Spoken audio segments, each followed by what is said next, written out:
Sir மௌனே பட்டணத்தில் படிப்பு முடிஞ்சு போச்சா? முடிஞ்சுப்பா. நல்லா இருக்கியா? நல்லா இருக்கேன்ப்பா.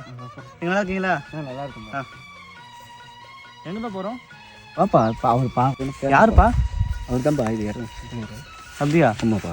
நடமாடமே இல்லாத காட்டுக்குள்ளே நரக்காளி போட்டு உட்காந்துட்டு இருக்காரு. அவரா அந்த ஊர் பர்மிஷனா? தெரியுதுப்பா. இதுதான் இது இடமெல்லாம் அவருக்கு. ஓ, இப்போ எதுக்கு அவர்கிட்ட நம்ம கூப்பிட்டு போகிறீங்க? வேலைக்கு கூப்பிட்டு போகிறோம். வேலைக்கா? பட்டணத்தில் முடிச்சுல படிப்பு. ஆமாம். இப்போ ஏதாவது ஒரு வேலை செய்.